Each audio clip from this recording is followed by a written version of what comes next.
60 years after HMS Hood exploded and vanished beneath the Atlantic, a small team lowered robotic cameras into the freezing darkness at 63 degrees 24.247 minutes north. They did not just find wreckage, they uncovered evidence that shattered decades of speculation about Britain's most celebrated warship. How could the pride of the Royal Navy, once hailed as unsinkable, vanish in less than 3 minutes?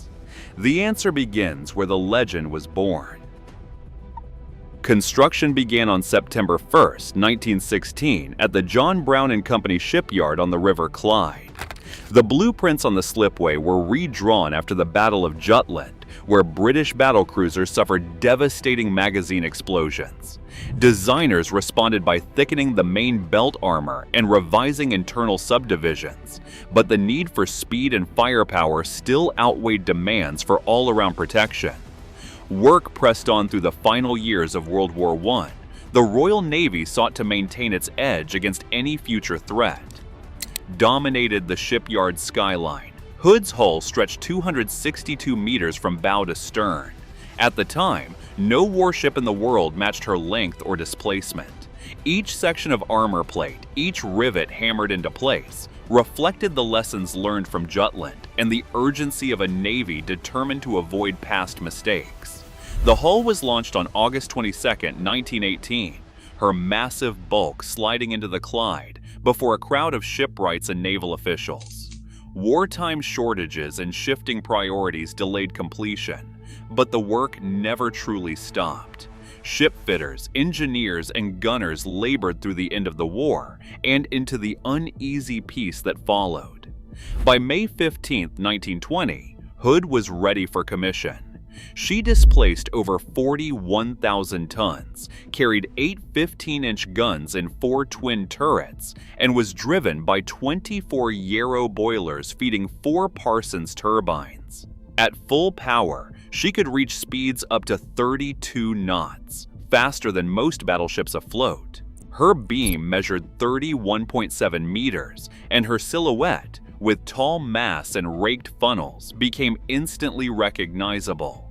The ship's complement swelled to more than 1,400 men, including officers, ratings, and Marines, as she joined the fleet as flagship of the battlecruiser squadron. Hood's commissioning signaled more than just another warship entering service. She was the product of a navy still haunted by the losses at Jutland, determined to project strength and regain confidence. The shipyard's work gave way to the routines of the fleet, sea trials, gunnery drills, and preparations for a new era of global presence. The largest warship in the world was now ready to leave the Clyde and take her place at the center of British naval power. In the years that followed her commissioning, HMS Hood became more than just the largest warship afloat. She was a floating ambassador for Britain's global reach. The Empire cruise from 1923 to 1924 sent Hood and her squadron on a 40,000-mile journey to ports across the world, from the sunlit harbors of Australia and New Zealand to the bustling docks of Cape Town and Bombay. Crowds gathered wherever she appeared, drawn by the sight of her towering masts and the thunder of her saluting guns.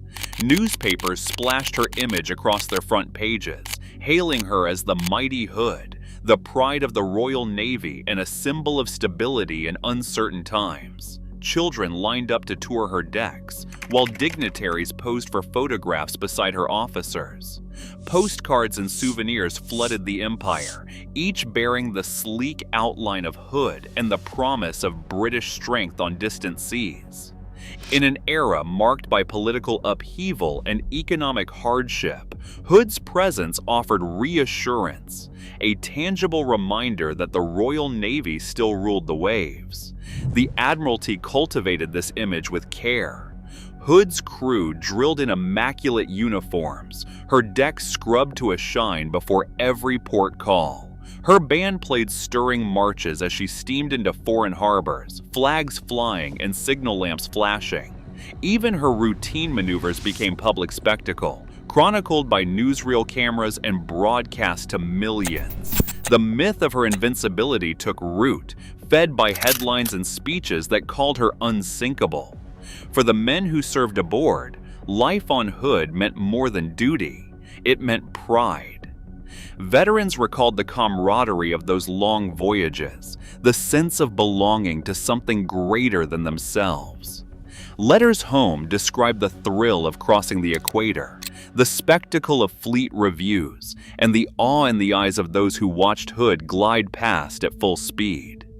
By the end of the Empire cruise, Hood was not just a ship, but a legend. Her name conjured images of strength and certainty, a bulwark against the storms of the age. The world believed in her, and so did Britain. The stage was set for a story that would move from triumph to tragedy. But in these years, Hood sailed on, the very image of invulnerability.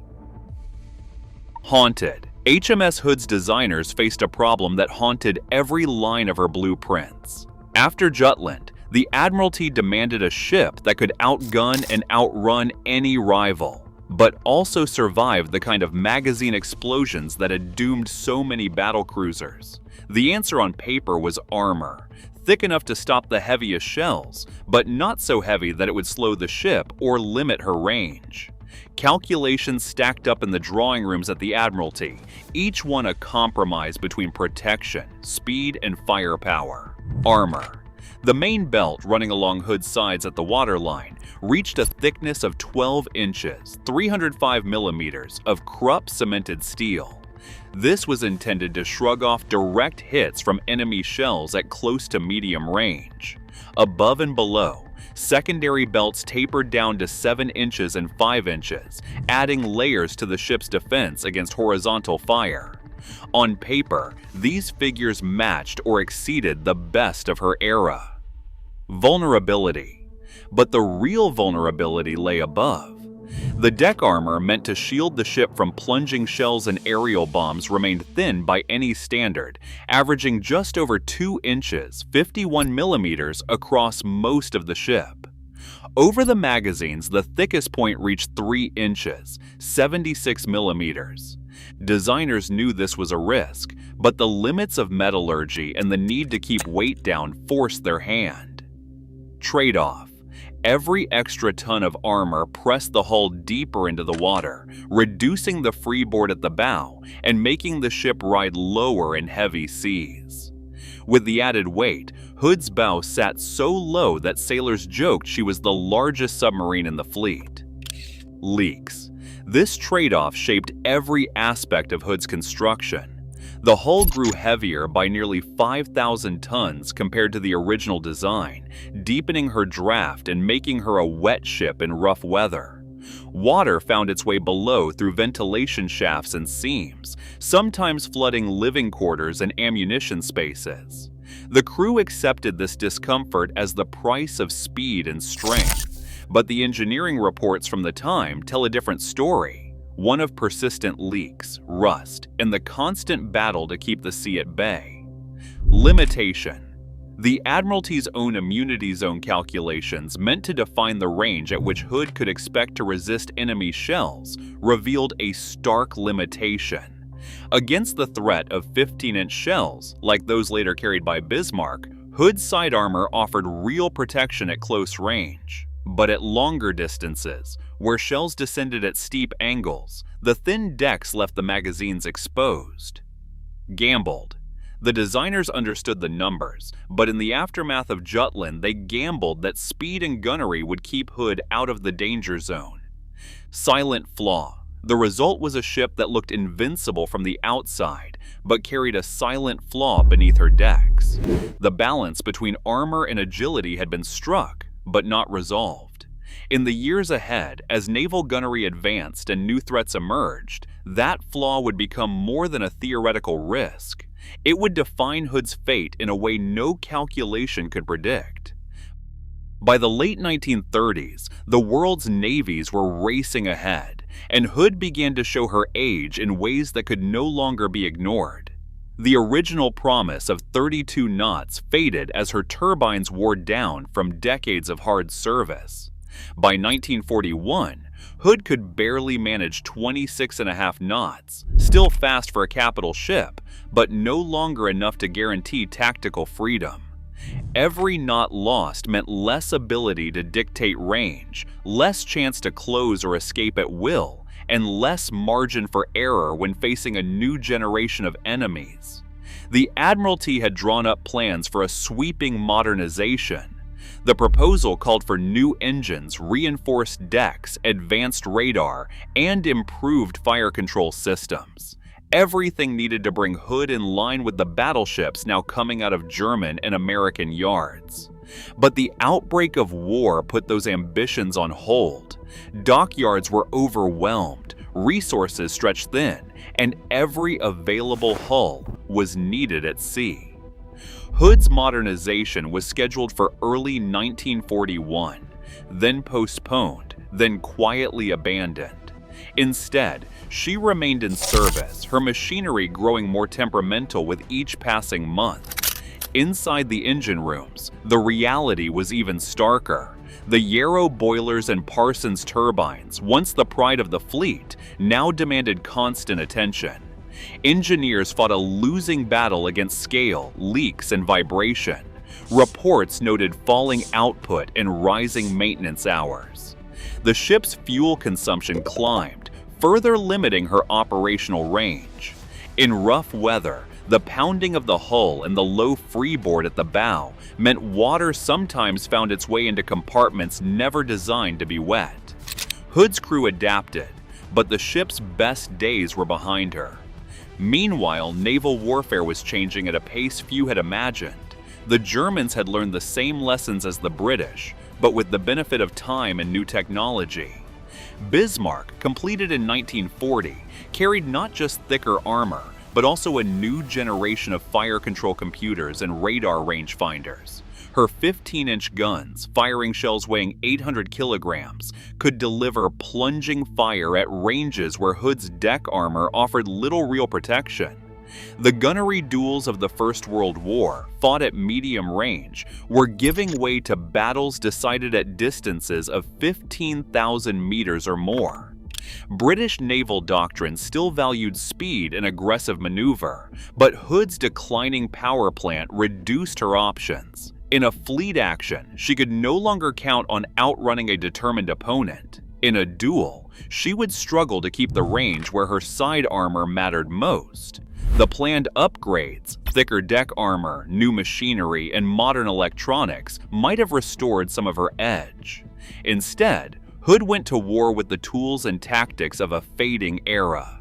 The men who served aboard felt the change, pride mixed with unease. Letters and memoirs from the period describe the sense of pride that never quite masked the growing anxiety. They drilled and trained as before, but the ship's reputation as unsinkable began to feel more like a hope than a certainty. In the wardroom and the engine spaces, officers and ratings alike knew that the next battle would test not just their courage, but the limits of a ship built for another time. As Bismarck and Prince Eugen prepared to break out into the Atlantic, Hood was once again called to the front line. She sailed with the weight of history and expectation, but also with the knowledge that the technological race had left her exposed. The sea would not forgive a single miscalculation. At 05:52 in the morning on May 24, 1941, Hood's forward turrets fired their first salvo, the thunder of her guns echoing across the frigid Denmark Strait. The order for a 20-degree turn followed, Captain Ralph Kerr's attempt to bring the ship's aft guns to bear. As Hood heeled into the maneuver, her vulnerable quarter faced the enemy.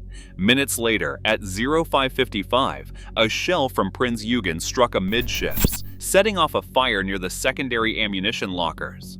Flames and smoke poured from the wreckage, but the ship pressed on, gunners still at their posts. Then, at precisely 0600, Bismarck's fifth salvo found its mark. Eyewitnesses described a blinding flash near the mainmast, followed by a column of flame that tore through the decks. The explosion split Hood in two. her bow rising briefly before plunging beneath the waves. In less than 3 minutes, the pride of the Royal Navy vanished, leaving only burning oil and scattered debris behind. Out of a crew of 1,418, just 3 men, Ted Briggs, William Dundas, and Robert Tilburn, clung to a Carly float in the freezing water. For more than 3 hours, they drifted among wreckage and fuel, battered by waves and cold. At 09:15, the destroyer HMS Electra arrived at 63 degrees 20 minutes north, 32 degrees 40 minutes west, pulling the survivors from the sea. Their rescue would provide the only first-hand accounts of the disaster, a human thread connecting the loss to the families and nation waiting for news. The scale and speed of Hood's destruction demanded answers that only science and survivor memory could begin to provide. Robotic cameras descended through 2,800 meters of cold Atlantic water, their light sweeping across a seabed littered with twisted steel. The remains of HMS Hood lay scattered in 3 main sections, bow, midship, and stern, spread across a debris field more than a mile wide. Forensic analysts pored over the remotely operated vehicle imagery, searching for the story written in metal and fracture lines.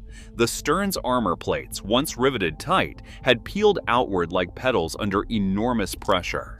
This pattern could only be explained by a violent explosion from within the ship, not by any torpedo or external blast. No holes or blast marks marred the hull's exterior, ruling out theories of a submarine attack. Attention turned to the rudder, still locked hard at a 20-degree angle to port. This detail matched historical accounts of Hood's final moments, a sharp turn intended to bring her aft turrets to bear, exposing her most vulnerable quarter.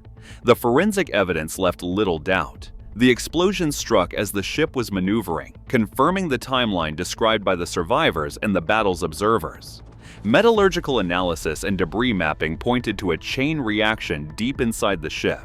The likeliest scenario, supported by the spread of wreckage and the condition of the plating, began with a 380mm shell from Bismarck bursting in a 4-inch magazine. The resulting fire and shockwave ignited the main 15-inch magazine below, unleashing a catastrophic detonation that tore Hood apart in seconds.